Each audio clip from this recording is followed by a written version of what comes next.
Hello everyone बच्चों, आज हम क्लास 10th की वर्कशीट नंबर 26 सॉल्व करेंगे। हमारा विषय है सामाजिक विज्ञान। इसमें हम भूगोल के टॉपिक पढ़ेंगे, विनिर्माण उद्योग।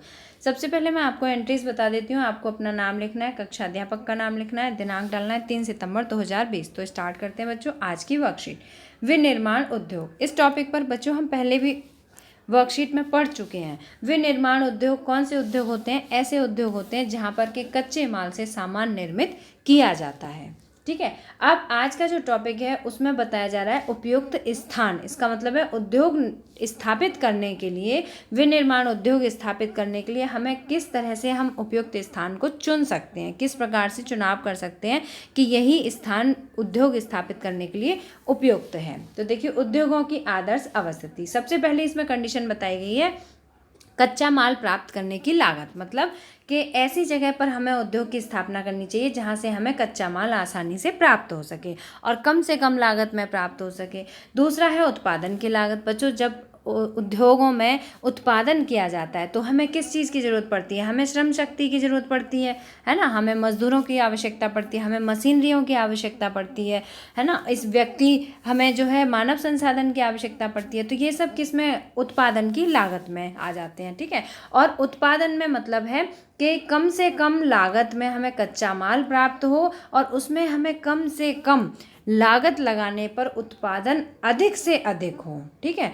फिर इसके बाद तीसरी कंडीशन आती है वितरण लागत की। वितरण का मतलब हो गया जो हमने उत्पादित सामान किया है उसको वितरण करने के लिए हमें किस चीज़ की आवश्यकता होती है? बाजार की, है ना। बाजार की आवश्यकता होती है। तो ये हमारी वितरण लागत हो गई। अब हमें जब तक हमारा सामान, हमने कच्चा माल खरीदा, फिर हमने वस्तु का निर्माण किया, उसके बाद हमने उसे बाजार तक भेजा और इसके बाद अगर हमें लाभ हो रहा है, इतना सब करने के बाद भी अगर हमें लाभ हो रहा है तो हमें ऐसे ही स्थान का, मतलब वही हमारे लिए उपयुक्त स्थान है। किसके लिए? विनिर्माण उद्योग को निर्मित करने के लिए। ठीक है। उद्योग को स्थापित करने के लिए, निर्मित नहीं, स्थापित करने के लिए। उद्योग स्थापना का निर्णय। अगर हमारे पास ये तीनों परिस्थितियां हैं, कच्चा माल भी कम से कम लागत में प्राप्त हो रहा है, उत्पादन भी कम से कम लागत में हो पा रहा है और वितरण लागत, मतलब वितरण से हमें मुनाफा अधिक हो रहा है, तभी हम उद्योग स्थापित करने का निर्णय ले सकते हैं। तो हमारी तीन ही शर्तें हैं, कच्चा माल, उत्पादन और वितरण लागत। ठीक है। अब हम आज की वर्कशीट को समझेंगे। उपरोक्त प्रस्तुति उद्योग की स्थापना के पीछे जरूरी स्थिति को बताती है। ठीक है। इसमें यह बताया गया है कि कौन कौन सी चीज़ें बहुत ज़्यादा जरूरी हैं। उद्योग की स्थापना कच्चे माल की उपलब्धता, श्रमिक पूंजी, शक्ति के साधन, बाजार आदि की उपलब्धता से प्रभावित होती है। बच्चों, जो उद्योग की स्थापना है हम कब करेंगे? जब हमें कच्चे माल की उपलब्धता आसानी से हो जाएगी, हमें श्रमिक आसानी से मिल जाएंगे, कम से कम पूंजी में उद्योग स्थापित हो जाए, शक्ति के साधन मिल जाए हमें, है ना, हमारे पास मशीनरियाँ हों, मजदूर हों और इसके अलावा सामान के वितरण के लिए बाजार भी हों। जब हमारे पास ये सारी सुविधाएं उपलब्ध होती हैं तभी हम उद्योग स्थापित करने के लिए सोच सकते हैं। तभी आदि की उपलब्धता से प्रभावित होती है। क्या प्रभावित होता है? उद्योगों को स्थापित करना। हालांकि सभी कारक एक जगह मिलने संभव नहीं है। यह भी निश्चित बात है कि सभी कारक एक जगह नहीं मिल सकते। कुल मिलाकर उद्योग की स्थापना के लिए वही जगह उपयुक्त होती है जहां इनमें से ज़्यादातर कारक हों। कितने? ज़्यादातर कारक हों। ठीक है। केवल एक कारक पर भी हम उद्योग स्थापित नहीं कर सकते। ज़्यादा से ज़्यादा कारक अगर हमारे पास उपलब्ध होंगे, कारक मतलब यही जो अभी हमने पढ़ा था कि बाजार, श्रमिक पूंजी, है ना, कच्चा माल, ये सभी कारक हैं। कम कीमत पर उपलब्ध हो सके। औद्योगिक प्रक्रिया के साथ साथ शहरीकरण भी होता है। बच्चों, जहाँ उद्योगों की स्थापना होती है वहाँ शहरीकरण होता है। कैसे होता है? उद्योग जो होते हैं वो लोगों को रोजगार देते हैं और जब लोगों के पास रोजगार होगा तो वहीं शहरीकरण हो जाएगा, वहाँ सारी सुख सुविधाएं भी उत्पन्न हो जाएंगी। उद्योग स्थापित होते हैं तो वहाँ पर रोड, सड़क जो होती हैं वो भी पक्के निर्मित हो जाती हैं ना, तो उसी से शहरीकरण होता है। पानी की, जल की व्यवस्था भी हो जाती है।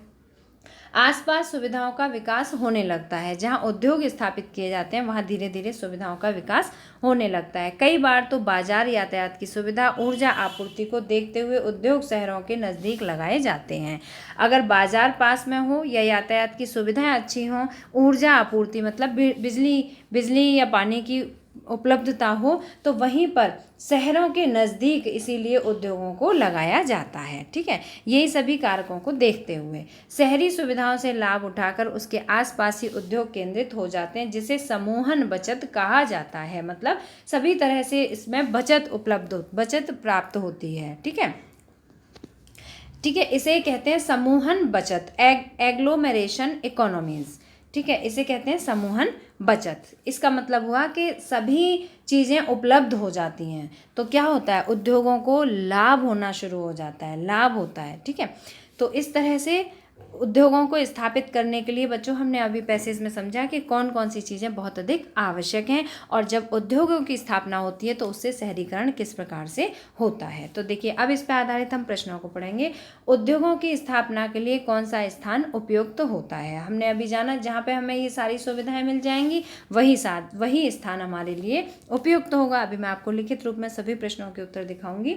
उद्योग जहाँ शहरीकरण को बढ़ावा देते हैं वहीं शहरों से उद्योग भी लाभ उठाते हैं। शहरों से उद्योग भी लाभ उठाते हैं। जहाँ उद्योगों से शहरीकरण मतलब क्या हो गया कि उद्योग और शहरीकरण दोनों एक दूसरे को लाभान्वित करते हैं, है ना। उद्योग कैसे लाभान्वित करते हैं, शहरों के लोगों को रोजगार देते हैं।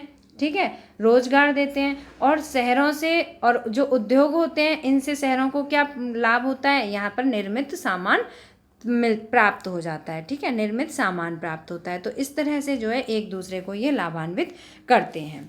तीसरा प्रश्न है, उद्योगों के विकास में बाजार की उपलब्धता कैसे मदद करती है। उद्योगों के विकास में, उद्योगों का विकास कैसे होता है, तो उससे बाजार की उपलब्धता कैसे, अगर बाजार होगा तो उससे उद्योगों में क्या लाभ होगा, यह भी हम जानेंगे, लिखित रूप में दिखाऊंगी। यदि आपको किसी उद्योग की स्थापना करनी है तो सबसे ज़्यादा किन दो बातों का आप ध्यान रखेंगे और क्यों।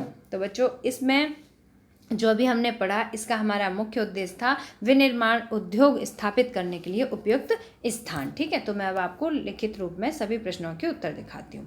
देखिए, पहला प्रश्न है, उद्योगों की स्थापना के लिए कौन सा स्थान उपयुक्त होता है। अब देखिए, उद्योग स्थापना एक जटिल प्रक्रिया है। बच्चों, जटिल प्रक्रिया तो होती है, चाहे एक कम स्तर पर, छोटे स्तर पर किसी उद्योग की स्थापना की जाए या एक बड़े स्तर पर की जाए, उसके लिए बहुत सारी परिस्थितियां अनुकूल होनी चाहिए, तभी उद्योगों की स्थापना की जा सकती है। इनकी स्थापना कच्चे माल की उपलब्धता, श्रमिक, पूंजी, शक्ति के साधन तथा बाजार आदि की उपलब्धता से प्रभावित होती है। हम उद्योग की स्थापना कब कर सकते हैं, जो हमारे पास ये सारी सुविधाएं हो, है ना।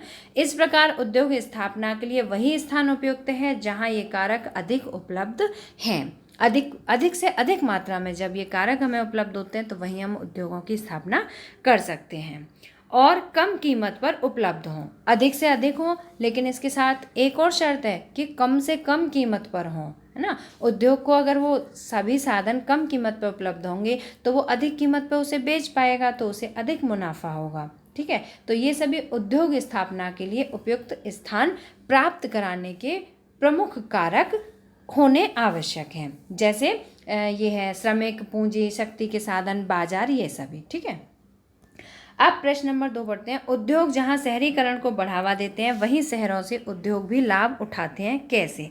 देखिए, औद्योगिकरण शहरी विकास को बढ़ावा देता है। औद्योगिकरण से क्या होता है, शहरी विकास होता है। औद्योगिकरण शहर के लोगों को रोजगार देता है। किस तरह से शहर का विकास करता है, क्योंकि शहर के लोगों को, जहाँ उद्योग होता है बच्चों, वहीं के आसपास के लोग उसमें जॉब करते हैं, उसमें रोजगार प्राप्त करते हैं। बहुत सारे श्रमिक भी वहीं के आसपास के लोगों, आसपास के स्थान से ही आते हैं। तो क्या होता है, उन सभी लोगों को लाभ होता है, उन सभी लोगों को रोजगार मिलता है और उस एरिया का विकास भी होता है इस तरह से। तो औद्योगिकरण शहरी विकास को बढ़ावा देता है। औद्योगिकरण शहर के लोगों को रोजगार देता है। कारखानों में श्रम व शक्ति के साधन तथा कच्चा माल शहरों से प्राप्त होता है। अब देखिए, शहरों से कैसे लाभ मिलता है कारखानों को, शहरों से इस तरह से लाभ मिलता है क्योंकि शहरों से उसे श्रम मिलता है। श्रम का मतलब है श्रमिक मिलते हैं, है ना। श्रम करने के लिए व्यक्ति, मानव संसाधन मिलते हैं, शक्ति के साधन मिलते हैं, कच्चा माल भी शहरों से प्राप्त होता है।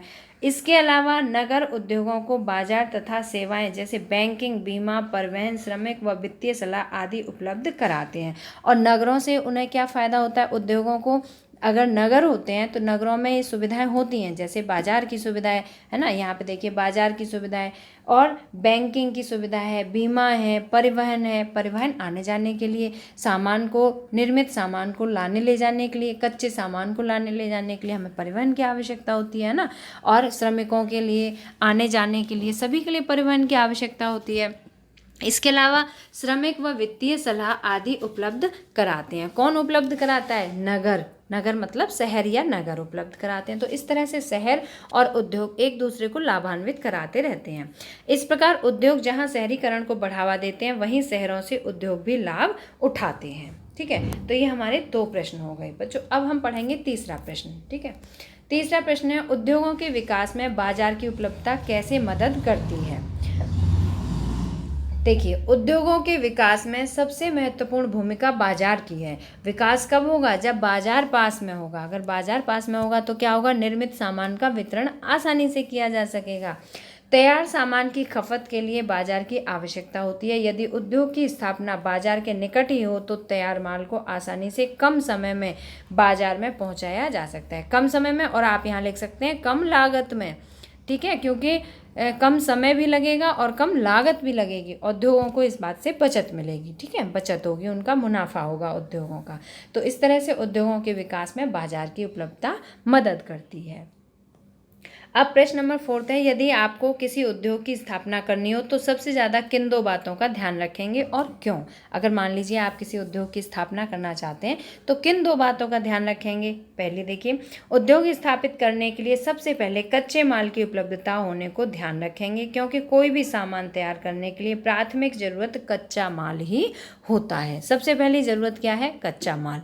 अगर कच्चा माल उपलब्ध होगा तभी तो हम सामान निर्मित कर पाएंगे। ठीक है, तो सबसे पहली उद्योग स्थापित करने के लिए शर्त होती है कच्चे माल की उपलब्धता। और दूसरी होती है बाजार की उपलब्धता। कच्चे माल से हमने सामान निर्मित किया, अब उस निर्मित सामान की खपत करने के लिए बाजार की आवश्यकता होती है। तो बाजार की उपलब्धता को ध्यान में रखेंगे, क्योंकि निर्मित वस्तु के वितरण के लिए व लाभ कमाने के लिए बाजार का होना आवश्यक है। तो बच्चों, आई होप कि आपको वर्कशीट अच्छी तरह से समझ में आई है। अगर अभी तक आपने सब्सक्राइब नहीं किया हमारे चैनल को तो सब्सक्राइब जरूर करें और बेल आइकन को भी टच करें, जिससे आपको नोटिफिकेशन मिलता रहे कि कब वीडियो अपलोड किया गया है। और बच्चों, लाइक और शेयर जरूर करना। मिलते हैं फिर इसी तरह के नेक्स्ट एजुकेशनल वीडियो में। Till then, bye bye, good luck to all of you.